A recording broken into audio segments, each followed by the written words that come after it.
You're listening to Points Everywhere, the podcast where busy people learn to take amazing trips for minimal out-of-pocket cost without having to devote a ton of time to the process. I'm your host, Courtney. I'm a mom, traveler, and primary care physician. I'll share the secret strategies my family uses to earn points and miles so that you and your family can travel everywhere for almost free, just like us.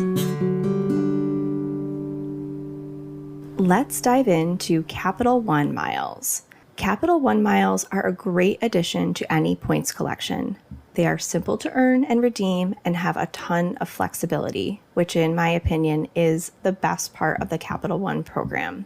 Whether you are just starting out in points and miles or if you have several points and miles credit cards already, Capital One miles are a great way to earn free travel. We will talk about the best ways to earn Capital One miles, tricks for maximizing your earnings, and how to redeem Capital One miles for the most value. One thing to keep in mind about Capital One miles is that if you are starting out, you may want to consider earning Capital One miles earlier on in your points earning plan. This is because Capital One tends to be a bit finicky about who they approve for cards. I personally have been denied for a Capital One card and later approved for the same card. So it's important to keep in mind that sometimes denials happen with Capital One and it may or may not have anything to do with an actual problem with your account. Sometimes the denials seem very random and they will deny people that have excellent credit. Capital One seems to be pretty sensitive to the number of card applications and approved cards that you've had in the 6 to 12 months leading up to the application. For me, I had opened a bunch of credit cards over the past 2 years and then later applied for a Capital One card. I had waited at least 3 months from my last card application before applying for the Capital One Venture X. And even though I had excellent credit and hadn't applied for any other cards in the past 3 months, I was denied. I read a lot about how Capital One tends to be sensitive to the number of applications over the past 6 to 12 or even 24 months and basically cooled down over a period of time. Didn't apply for any new personal cards over a period of about 6 months and then reapplied. And then I was approved for the Venture X. All this to say, before you go full speed into applying for lots of different credit cards, it makes sense to prioritize Capital One earlier on in your strategy so that you can get a hold of one of these cards before you've got a whole bunch of applications that Capital One probably won't like to see. If you're already well into your points journey and you want a Capital One card, cooling off for several miles and not doing any new applications, at least for personal cards, is a good strategy. Remember that most business credit cards do not count towards your personal credit report, and so you are able to apply for most business cards and then apply for a Capital One card. Let's delve into the best ways to earn Capital One miles. There are several different credit cards that you can use to earn Capital One miles. The cards that are the most commonly used in the points and miles world are the Venture family cards. This refers to Capital One Venture One Rewards credit card, the Venture Rewards credit card, and the Venture X. These all have really similar names, which can be a little bit confusing. Let's talk through each of the cards because they're actually pretty different from each other. The Venture One Rewards card isn't talked a lot about in the points and miles world, and that's because it's kind of the least interesting of the 3 Venture cards. That's because this card, while having no annual fee makes it attractive, usually has small sign-on bonuses of about 20,000 bonus points. It also earns 1.25 times miles on all purchases, and then 5 times points on hotels and rental cars booked through the Capital One travel portal. That's it. So while it does have no annual fee, it's not going to earn you a big sign-up bonus, and it's not super powerful in terms of earning either. Most points and miles people tend to skip over this option and go to either the Venture or the Venture X. Both the Venture and Venture X tend to have nice sign-on bonuses, typically around 75,000 bonus miles for signing up. At different times, Like all different cards, sometimes they will have elevated sign-on bonuses. And it's great if you can take advantage of signing up when the bonuses are elevated. Both of these cards earn 2 times miles on every purchase. This is really powerful. It's a great card if you want something that you can just put all of your everyday spending on without really thinking about it, not trying to remember which card is for gas, which card is for groceries. Everything just earns 2x. In terms of simplicity, it's hard to beat these cards. These cards are also great for a player 2. If you have someone that you're working on earning points with, like a spouse or partner, if they want things to be relatively simple, you can have them get a Venture or Venture X, and they just earn 2x everywhere. Super easy. Both the Venture and the Venture X will give you $120 for global entry or TSA PreCheck applications, which is a nice benefit if you don't have that already. Lots of the travel cards do come with this benefit, so for a lot of people, this doesn't really add any value. Both cards have elevated earnings when travel is booked through the Capital One travel portal. For the Venture, which is the lower annual fee card, you get 5 times points on hotels, vacation rentals, and rental cars through the portal. With the Venture X, which is the higher annual fee card, you get 5 times points on flights and vacation rentals, and 10 times points on hotels and rental cars through that same travel portal. The main difference between these cards comes down to the annual fee and then the credit through the portal. The Venture card has a $95 annual fee. So in terms of travel credit cards that can earn transferable points, this is on the low end, which is really nice. A great entry card. The Venture X has a $395 annual fee. The Venture X actually, in my opinion, is a better value because though you're paying the $395 annual fee, what you get for that is all of the benefits of the Venture plus a $300 travel credit every year. This is for any travel booked through the travel portal. So you could use this for a rental car, a hotel, a cheap cash flight. It's very flexible in terms of how you use it. It's for any travel that's booked through that Capital One travel portal. So the $395 annual fee is offset by that $300 travel credit, bringing the effective annual fee down to $95 for both cards. In addition, the Venture X gives you 10,000 bonus miles every year that you have the card open on your card anniversary. Those 10,000 miles add additional value, of course. 10,000 miles are going to be worth $100 at bare minimum, but if you're smart about how you redeem your points, you could easily make that 10,000 points be worth $200, $300, or even more, depending on how you use those points. So for me, if I had to pick one, I would pick the Venture X. With that said, both cards can be really valuable. For example, if you don't want to deal with the travel credit and remembering to redeem it in the portal, the Venture is definitely simpler and has that lower annual fee, which is really nice. You can have both of these cards, and having both cards is a great way to be able to earn multiple sign-on bonuses. Because again, for both of these cards, you're typically earning about 75,000 bonus miles when you sign up and meet the spending requirements. You might notice I'm using the words miles and points interchangeably. Technically, Capital One rewards are called miles, so they're Capital One miles. With that, in the points and miles world, most people usually kind of use the terms points and miles interchangeably. It doesn't matter what you call them, but for Capital One, even though I keep saying points, it really is technically miles that they are called. These points or miles can be redeemed for either airline purchases or hotel purchases. Just because they're called miles doesn't mean they're just for booking flights, in case there's any confusion about that. The order in which you apply for these cards does matter. This is kind of similar to Amex, where with the personal cards, you have to apply in a certain order in order to be able to earn sign-on bonuses on all of the cards. In terms of applying for these Venture cards, you, like the Amex system, you would want to start with the lowest tier of the cards, the Venture 1, then the Venture, then the Venture X, going up in terms of the annual fee cost and how premium the card is. If you apply in that order, you will have no problem earning sign-on bonuses on all of them. Another important rule to keep in mind is that Capital One will only approve you for one Venture card every 6 months. That's a pretty hard rule. So don't bother applying for a Venture card if you've applied for any other Venture card within the past 6 months.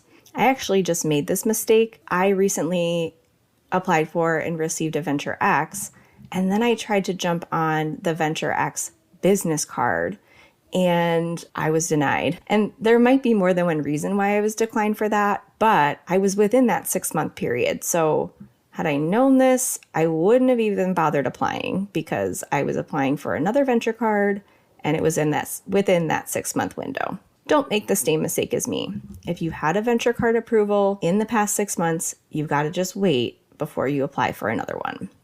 Like I said, in terms of the order, as long as you're going up in tier, up in annual fee, you can get all of those bonuses assuming that you're approved. If you're going down in tier, you have to wait a total 48 months before applying to a lower tier card to be eligible to receive that sign-on bonus. For example, as I mentioned, I just got the Venture X. If I want to apply for the Venture, I have to wait a total of 48 months to be able to get the Venture or the Venture 1 sign-on bonus. There's definitely some strategy here, and your strategy will depend on your situation. It might seem obvious to want to start with the lower tier cards and work your way up, but for me, I really wanted to jump right ahead to the Venture X for a couple of reasons.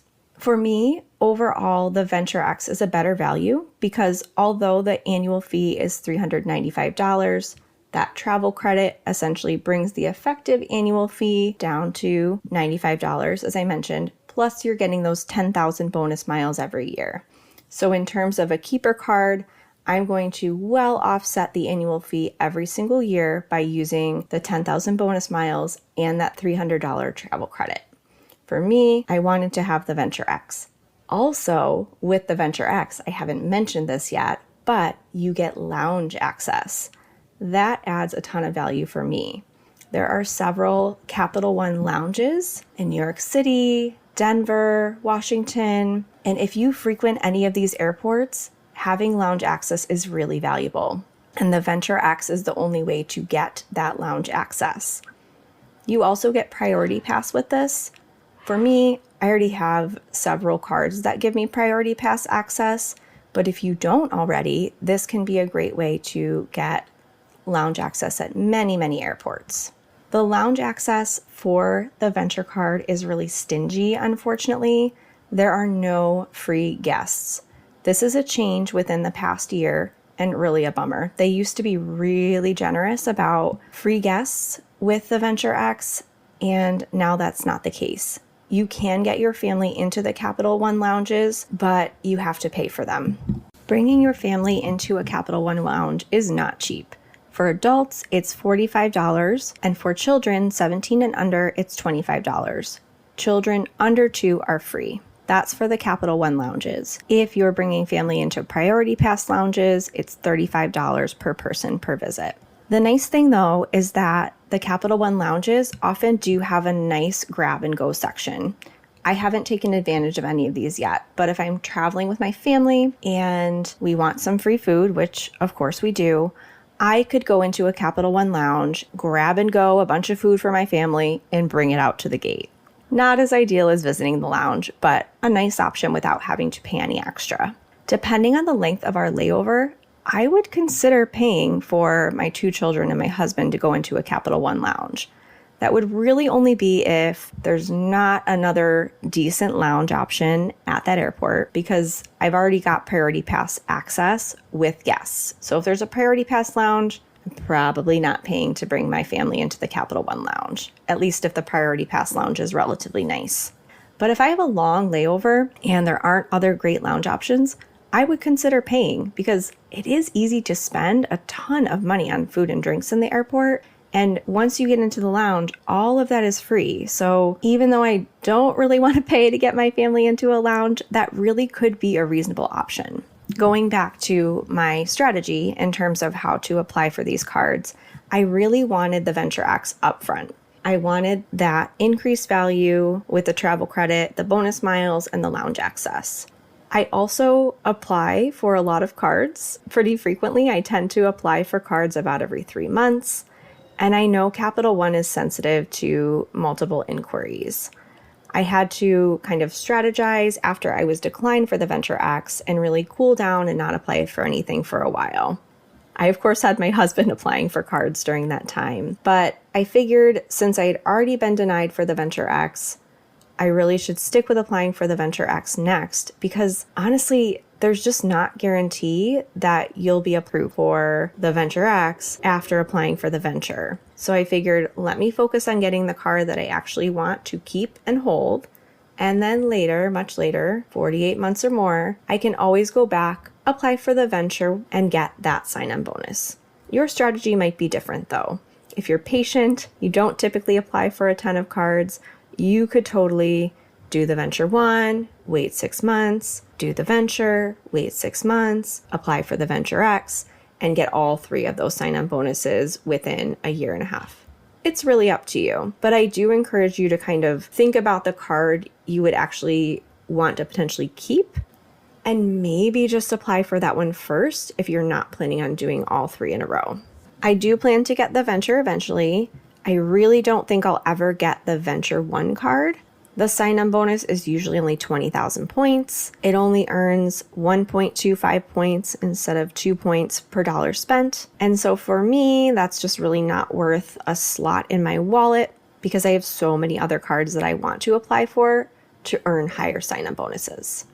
The other main player in terms of personal cards to earn Capital One miles is the Saver card.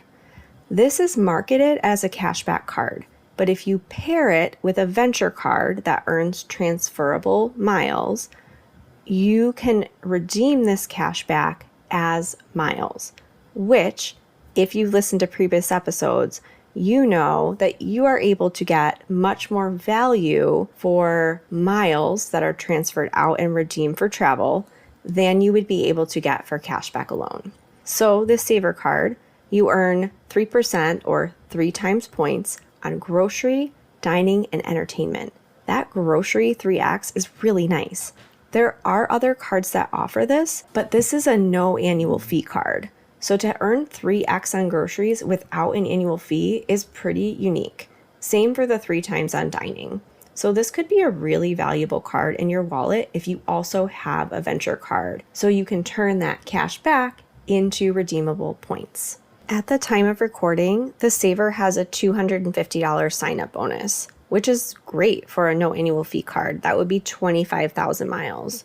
A lot of no annual fee cards don't have sign-on bonuses at all or are pretty low sign-on bonuses like this. Sometimes this card does not offer a sign-on bonus or a lower sign-on bonus. This card is a great complement to a Venture card because you can earn at that higher rate, 3x, for grocery, dining, and entertainment, and then use those miles to redeem for travel by pairing with a Venture card. Another great way to earn Capital One miles is through business cards. You may think this doesn't apply to you, but you'd be surprised what actually qualifies you to have a business card in the credit card company's eyes. You do not have to have an LLC or a business that actually makes a lot of money or that you spend a lot of money with in order to apply for a business credit card. I'll do an episode about this topic specifically in the future if there's interest. But the take home is that if you do something that makes you some money, whether or not you have an LLC, you are considered a business in the credit card company's eyes.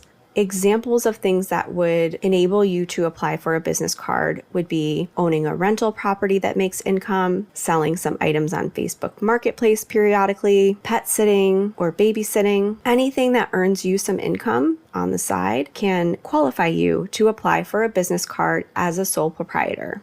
So keeping that in mind, let's dive into the business card options. There's now a Business Venture X. This has big sign-on bonuses. Right now, at the time of recording, it's 150,000 points for the sign-on bonus. These do tend to have higher spending requirements. I believe right now it's $30,000. With these, you really would want to be strategic about when you apply for it. You'd want to apply for this card when you have some big spending coming up. If you have a big medical expense that you could pay for on the card and then reimburse yourself with your FSA, that would be a great time to open a Venture X business. If you're doing some home improvement projects and you can pay with a credit card, that would be a great option. Or if you're paying tuition, really any big expenses, if you time it right, it can be much easier to meet that higher spending requirement. Or if you've got a legitimate business that has a lot of organic spending every month, it would also be very easy to meet that sign-on bonus requirement. The Venture X business really kind of mirrors the Venture X in terms of how it's set up. It has that same $395 annual fee. There's also Spark business cards. There's several of these, and I won't dive into the slight differences between all of them, but basically, these are business cards that are marketed as cashback cards. Similarly to the Savor personal card, you can earn cash back that can be instead converted into points and redeemed as points if you're pairing it with a venture card. So for these, there's different Spark cards with different degrees of points earning, and these are generally $0 annual fee cards that don't earn you sign-on bonuses. These could be, though, a nice complement to a Venture X business card. In terms of cards to earn Capital One miles, those are the basics. It's actually pretty simple. Remember, when you're deciding to apply, think about the order in which you should apply strategically. There's one more way to earn Capital One miles that I want to talk through. There is something called Capital One offers, not to be confused with Capital One shopping. Let's talk about the differences between the two. Capital One offers are ways to earn extra Capital One miles. To get Capital One offers, you have to have a Capital One credit card. Capital One offers let you earn extra points for making certain purchases. For example, there might be an offer, spend $150 with Nike and earn 1,000 bonus miles. I'm completely making that up, but that's an example. So checking those offers before you make an online purchase is a great way to earn extra miles without a lot of extra effort or spending. You can find these in your Capital One account in the app or on the website. These are offers that you would click on and activate. There is also Capital One Shopping. I will put my link to Capital One Shopping in the show notes. This is a way to earn cash back in the form of gift cards by making purchases through the portal. You do not have to have a Capital One card to use Capital One Shopping, but you're also not earning Capital One miles through Capital One Shopping. You're earning cash back in the form of gift cards only. This program is super valuable. With my link, you can earn $80 cash back by spending $80. So this is sort of similar to Rakuten, where it's a portal. You would pick the store that you want to shop through. Each store will offer a certain amount of cash back. So you might see that Lululemon is offering 5% cash back. You click through Capital One Shopping, go to the Lululemon website, make your purchase with any credit card, and then you get 5% cash in your Capital One Shopping account, which can then be redeemed for lots of different gift cards. The selection of gift cards is pretty solid. I typically use mine to redeem for REI gift cards, but there's lots and lots of choices. Capital One Shopping offers really elevated targeted offers sometimes. If I'm planning on making an online purchase, sometimes I'll just go to that website first. Say I wanted to buy something at Vineyard Vines. This is a real example. I went to the Vineyard Vine website, clicked around a little bit, closed out the window. Then I opened my Capital One Shopping, and lo and behold, there was 20% cash back at Vineyard Vines. If you see these targeted offers, you do have to jump on them. They probably won't be there the next time you log in. So if you see a really good targeted offer, go ahead, click through, make that purchase because that offer probably won't be there later. I've gotten $50 off a rental car this way. I've gotten $50 off a Walmart purchase this way. Several things where there's a really nice elevated Target offer, and then you can earn some free gift cards. Let's switch gears and talk about redeeming Capital One miles. As I mentioned in the intro, the real pro of Capital One miles is the flexibility. This makes the miles really, really beginner friendly, but also just a great way to complement any points earning profile. The main 3 ways to redeem Capital One miles are travel purchases through the portal. This is similar to the booking portal for Chase, for example, where you're booking a hotel, a flight, and you're going through their portal as sort of a third-party way to book. In general, that's not my favorite way to redeem points, but to use that $300 credit, that's what you have to do. In general, when I'm not using my credit, I usually don't book through a portal. The other way is to transfer points out to partners. This is in general where you're going to get the most bang for your buck, the most value for each mile that you're using. The transfer partner options are really solid for Capital One miles. I'll delve into those a little bit more in a minute. The third way to redeem Capital One miles is what's called the purchase eraser. This is really unique to the Capital One program and one of the reasons why these miles can be so beneficial. You can make any purchase that codes as travel and then go back and erase that purchase or use miles to pay for that purchase. This could be lots of forms of travel that you normally wouldn't be able to use points to book. So for example, this could include an Airbnb, a VRBO, car rentals, train tickets, cruises, Disney hotels that aren't the Swan or Dolphin, which you can redeem stays for with Marriott points. Really anything that codes as travel, you can go back and use points to erase the purchase. This is an awesome way to use your points in a way that works the best for you. With this, you're getting 1 cent per point. So not the highest value for each point, but you can bring the cost of your trip down to $0 using this strategy. So even though the cents per point isn't super high, this can be an awesome way to get truly free travel. Let's talk a bit about the different transfer partners for Capital One miles.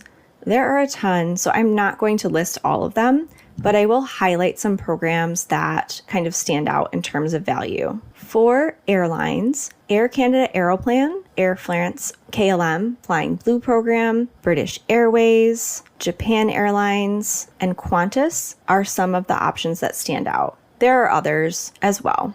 A few ways to get great value with airline bookings through transferring out would be Air Canada Aeroplan is a great way to book partners of Air Canada, for example, Lufthansa, Swiss Airlines, and Austrian Airlines. The program bookings use fixed award pricing. So for example, you can spend about 60,000 miles to get business class flights from the Northeast US to Europe on Lufthansa or Swiss Airlines. Plus, Aeroplan typically doesn't pass on carrier-imposed surcharges, so all of those Star Alliance award tickets tend to have really low taxes and fees, making Air Canada a great way to book international flights. You also can add a stopover on any one-way award for 5,000 points, a great way to fit more than one destination into a trip without paying much extra. Flying Blue, which is the program that includes Air France and KLM, is also a transfer partner for many of the other transferable points currencies. You can book business class flights to Europe for about 60,000 Flying Blue miles. They do use dynamic pricing, so sometimes the redemptions are much higher, but there are often transfer bonuses to this program, and there are monthly promo awards that allow for further discounts on flights through Flying Blue.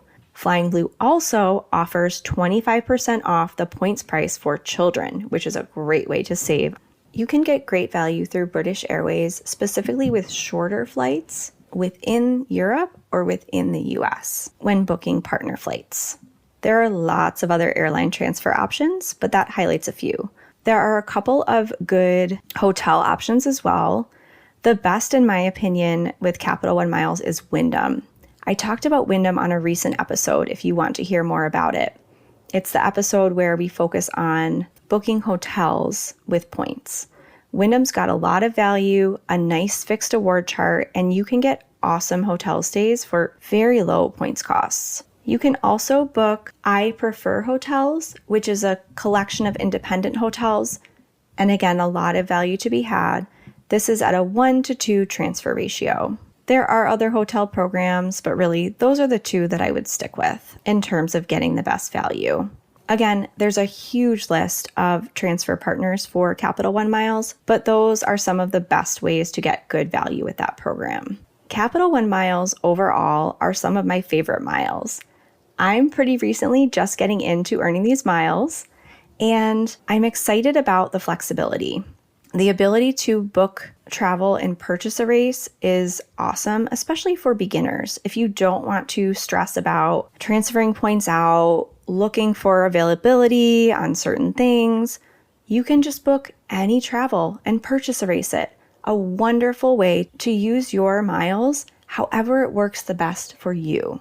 If you have any questions about earning or redeeming your Capital One miles, reach out to me on Instagram at Points Everywhere.